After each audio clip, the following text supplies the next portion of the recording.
Hi hello welcome to our channel. నేను మీ journalist Sai.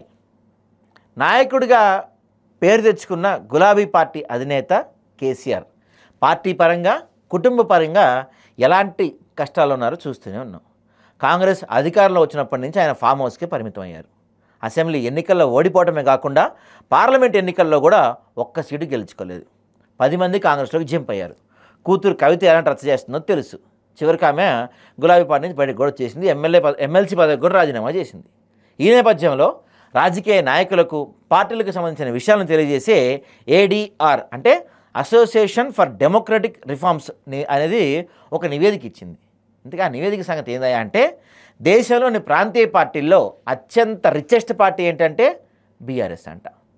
నిజానికి TRS పార్టీని బీఆర్ఎస్ పార్టీతో జాతీయ పార్టీగా మార్చినట్టు కేసీఆర్ ప్రకటించి హడావిడి చేసినా అది జాతీయ పార్టీ కాలేకపోయింది.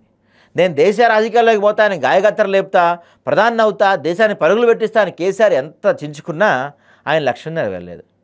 తన లక్ష్యాల కోసం ఢిల్లీలో ఒక పార్టీ ఆఫీసు కట్టించాడు. దేశంలోని ప్రాంతీయ పార్టీల్లో ఢిల్లీలో కార్యాలయం ఉంది కేవలం ఒక బీఆర్ఎస్ పార్టీకే. టీఆర్ఎస్ పేరుని బీఆర్ఎస్గా మార్చాకనే తెలంగాణలో అడ్రస్ లేకుండా పోయారు. చివరికి దేశ రాజకీయాల్లో కేసీఆర్ ఉనికే లేకుండా పోయింది. చివరికి ఆయన పార్టీ తెలంగాణ ఆత్మ సైతం కోల్పోయింది.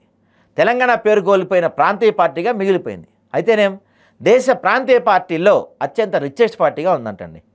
2023-24 ఆర్థిక సంవత్సరానికి సంబంధించి ప్రాంతీయ పార్టీలు వెల్లడించిన ఆదాయాలపై అధ్యయనం చేసిన ఏడీఆర్ తాజాగా వెల్లడించిన నివేదిక ప్రకారం దేశంలోని టాప్ 5 రిచెస్ట్ పార్టీల్లో 2 మన తెలుగు రాష్ట్రాలకు చెందిన పార్టీలు ఉన్నాయి. వీటిలో బీఆర్ఎస్ ఫస్ట్ ప్లేసు. ఇది ఎంత అంటే దాదాపుగా 680 కోట్లతో ఫస్ట్ ప్లేస్లో ఉందంట. ఆ తర్వాత అధికార పార్టీ టీడీపీ ఉంది కదా, టీడీపీ ఏమో దాదాపుగా 285 కోట్లతో 4th ప్లేస్, వైసీపీ 191 కోట్లతో 5th ప్లేస్లో ఉందంట. ఇక పశ్చిమ బెంగాల్లో అధికార టీఎంసీ 646 కోట్లతో 2nd ప్లేస్లో, ఒడిస్సాలో ఏదో పార్టీ అది కూడా దగ్గర 300 కోట్లతో 3rd ప్లేస్లో ఉందంట. అంటే 2023-24 మధ్య దాదాపుగా 40 ప్రాంతీయ పార్టీల ఆదాయం ఎంత మొత్తం కలిపితే 2532 కోట్లు. అంటే జాతీయ పార్టీలో అత్యంత ధనిక పార్టీ బీజేపీ అని గతంలో నివేదిక వచ్చింది. కేంద్రంలోని అధికార కమల పార్టీ వార్షిక ఆదాయం రోజు రోజుకు పెరిగిపోతూ ఉంది.